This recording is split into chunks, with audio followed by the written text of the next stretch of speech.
Hey YouTubers, welcome back to my channel. As you can see, it's a Rock Auto order. $247.03 for our last order. And I'll show you what I got for $247. Now remember, this is shipped.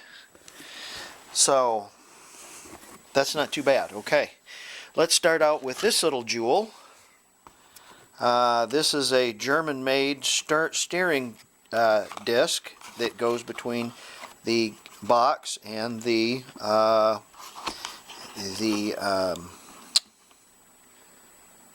steering wheel. I think Hang Loose Dude Bugs wants $30 for that. So does Wolfsburg. I can't remember. They want a lot for it though. I think I've got the correct belt, finally. This is the rear engine compartment, Brazil. That's the front of the engine compartment, that's Brazilian. Transmission mounts, IAP, I would imagine they're Brazilian.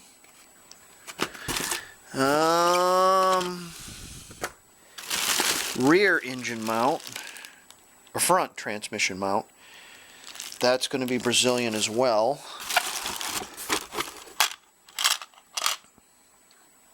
$16 amp fuses, a whole bunch of them. 12, I believe. I ordered 12. 12 8 amp fuses.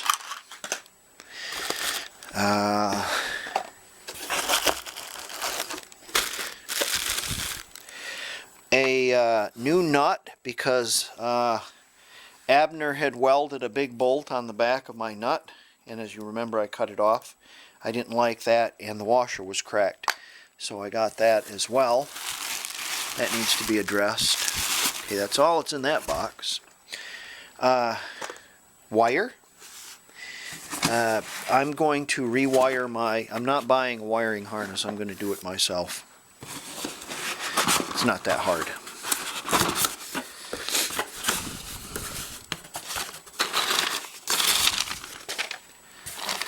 Yeah, what do we got here?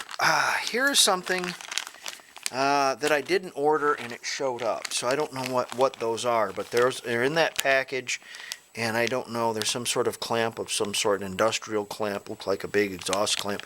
They're not Volkswagen related. I didn't order them. They're in this box. Let me show you the wire that I got. This wire here is 12 gauge, and these are all 16 gauge, but I got various colors to try to match the color of the wiring harness deal. Okay, got those. And then I got 3 black heat shrink, and I got 3 various color heat shrinks, and then I got connectors and connectors and connectors and connectors. They're female connectors that are for heavy gauge wire and light gauge wire. Then I got a Beck Arnley, and this was expensive too. This is about $12, which I thought was. The IAP brand was like $3, so I thought I'd get the good one. This is a reverse switch, since my reverse switch is giving me fits. And I didn't want to clean up, so I bought a new reverse switch for the transmission. And then I got this also. So I got all these parts. I know that sounds like a lot, but it's not if you think about it. You know, if you went and bought this stuff individually, you know, if you go to Walmart, you know, roll of wires, $5 or $6, you know, and connectors and all that stuff like that. It's really expensive. Rock Auto is the deal. I got this, and let's see what we have here. This is a clutch kit. Although it's not the mousetrap style, it is for Volkswagen 200mm clutch, Brasilia. So it's a Brazil disc, a Brazil pressure plate, sacks, made by Saks. An alignment tool and clip, and a bearing, I think, for your gland nut, and the pièce de résistance.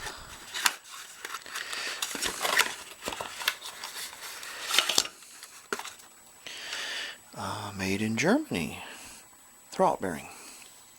So all of this for 240 bucks. I didn't think that was too bad. Maybe I'm wrong, but I didn't think that was too bad. Okay. $65.80 included tax and a 60 or a package of strainers, which was I think 50 strainers. I used my 20% coupon, and I also got a free LED light, mini work light. I'm going to change my opinion on Harbor Freight, and I'm not going to call them hazard fraud any longer. This is a fine machine. I attribute it to how fine the holes are, and it has many more holes than my other as far as how it atomizes everything. And proof is in the pudding. Even with an old fart like me, if I can lay down a clear coat like this without runs, yeah, that's pretty nice right there. That's nice without even rubbing it or buffing it, cutting it or buffing it, which I will do. But it'll be smooth like silk when I get done. Professional. That's a beautiful gun. So that's the gun to buy from Harbor Freight. That's the one, man. That's pretty good. That's their high dollar gun. All right.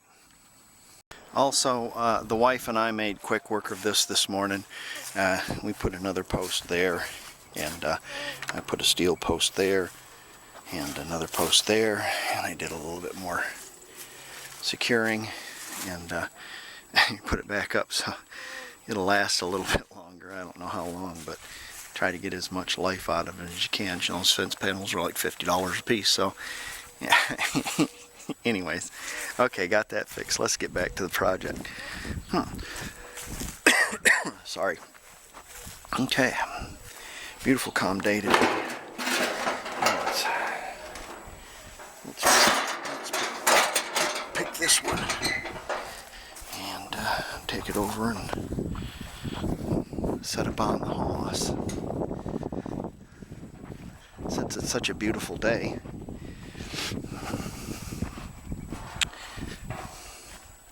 I wondered where that spring went to. Now I know. Now I know. And hinges too. Now I know. Okay. Okay. Alright. Going to do the inside of these panels for fenders and the trunk lid, or the engine cover. Rough it up. Hand paint it with primer, and we're going to give it a quickie, wet quickie, with some wet dry. Just knock it down a little bit, and then we're going to shoot some color on it and some clear. And I mean, I'm not spending a lot of time on these panels on the inside. The most important thing you have to do is make sure you scuff that up really good so your paint sticks. That's most important.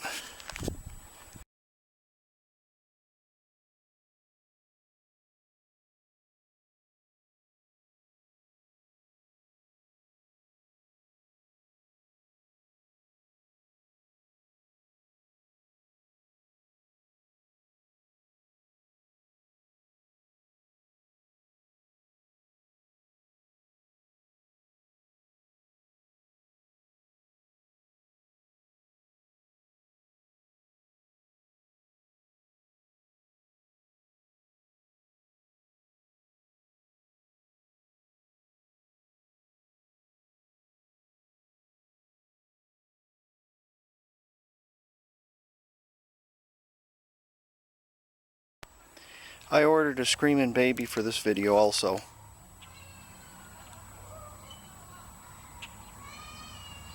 There she is. Okay. Right on cue. So there you go. It doesn't have to look to be pretty because you know it's going underneath the car. But what's really cool is to look underneath your car and the fenders underneath are the same color as the car. Then if somebody didn't get up underneath there with a spray can and spray paint them black. So that's why I wanted the hood. But Abner beat me to it. I found this in the trailer, so for giggles I gave it a what for also. I don't know what it is, but during the build we'll figure that out. No, I know it's the floor deal that goes on the passenger side. Okay, again we used the brush, cleaned up my bucket and my brush, use them again. See, don't go and buy things twice, okay? This is where your used sandpaper comes in handy to rough things up. You don't have to use new stuff. This is where your old tack cloth comes in handy, so you don't throw that stuff away because you're always going to use it. You know, I go through the house and there'll be a little bit of this in a can, and the wife will say, well, what do you got that for? Well, if you throw it away, you haven't got any. So yeah, anyways, okay, we'll let that dry and I'll see you tomorrow, which will be about a second. Sometimes you can pull a little water at the bottom of the fender while you're wet sanding. It helps to wet sand. Now again, you don't have to get it where there's primer everywhere. And a quickie is going to be all right. And I'm doing this with 400. No, I'm doing this with heavier stuff. It's 180. So, you know, I'm just knocking it down. Again, I'm not worried about sand scratches because I'm underneath the wheel well. But you can collect a little water there and do that like that.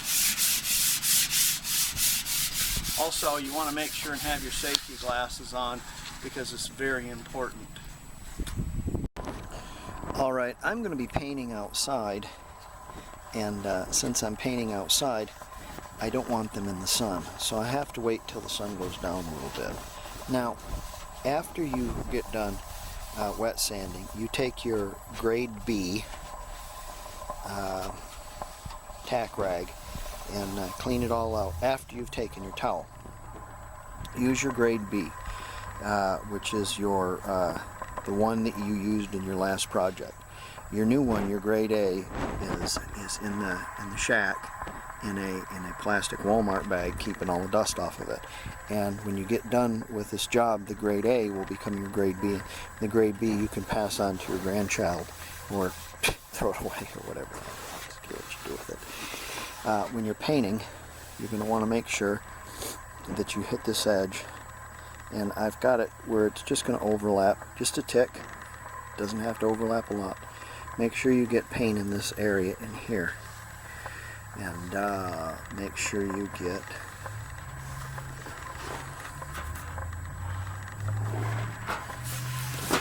paint on this area here, because it's very difficult when you're spraying this car to get, if that makes sense, because you know you got to get up underneath it.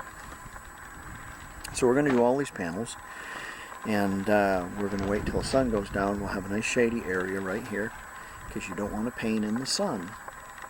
Painting in the sun is a no-no. Things will get hot and dry, and you'll have a mess. Don't paint in the sun. Alright. Something else I wanted to tell you. I believe these fenders to be original because you can give it the 3-finger treatment, and if you can give her 3 fingers, then it's original. If you only can give her 2 fingers, then it's an aftermarket. So if it's 3 fingers between here and the grill, it's original. Now, also on the back fenders, I have one original and one repop. And the reason why I know it's a repop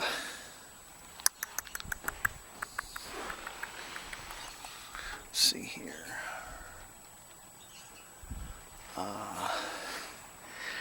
I believe this to be an original,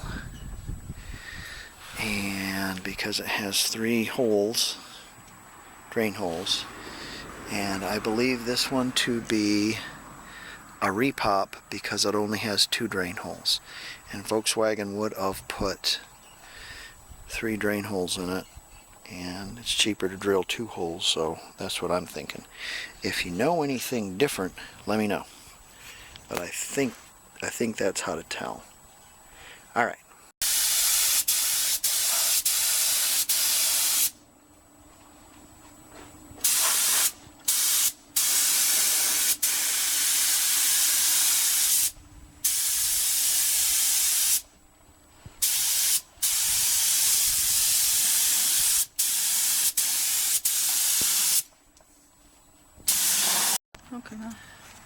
Okay, we got our gun really full, so I'm going to paint everything on kind of a level plane first to empty my gun out.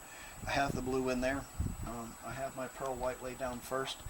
This is such a light blue that you want some underlayment like a white underneath it to help it pop. So, and this video is brought to you by the lovely and gracious Elena.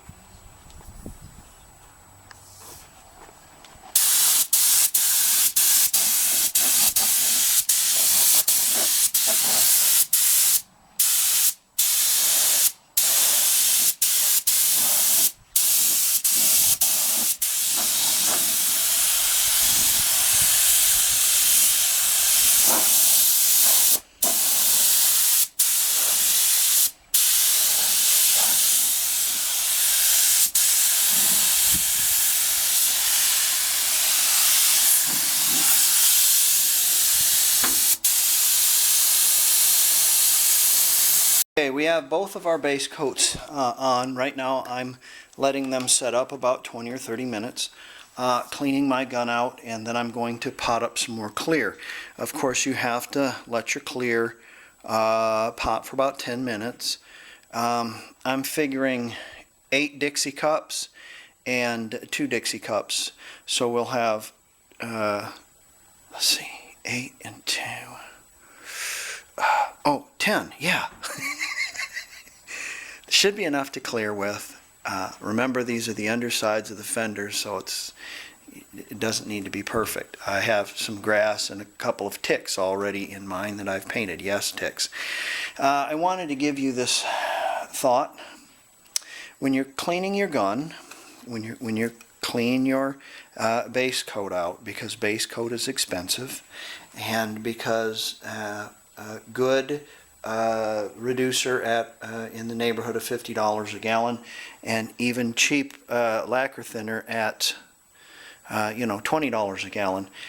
You're trying to save every penny you can. And when I clean my gun out, I of course dump the remaining base coat back into the to the correct color, and then I will put some reducer in here, put the cap on it, shake it up, and usually I pee it out into my mixing bowl, like that. And if you shake it up with your finger over the hole, it creates a pressure and it pees out really good. Then you dump it out and you do it again and you do it again and you do it again until it's clean.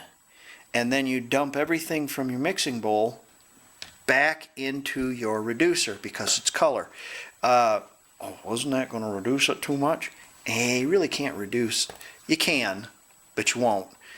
Base coat. Simply what will happen is the solvents will spray away, and you'll just sit there all day trying to cover a spot, and finally you'll get enough pigment on it. So don't think that you're going to thin out your paint or reduce out your paint where you can't. You can, but you don't. And you can do the same thing with your primer. Now, I don't do it with clear coat, of course, because clear coat is catalyzed, and once you mix that stuff up, you're done. Okay, you better clean your gun out too, and you clean your gun out with lacquer thinner with your clear coat. But with your primer, you can do the same thing. You've got a Mountain Dew bottle full of primer, and when you clean your primer gun out, you just put it back in the bottle. Just put it back in the bottle. Put it back in the bottle. That way, you're not throwing it away. A, you don't have to throw it away, and B, you've got more material to use. Does that make sense to you? Okay, let's get this rolling, and I'll have the lovely and gracious video me clearing.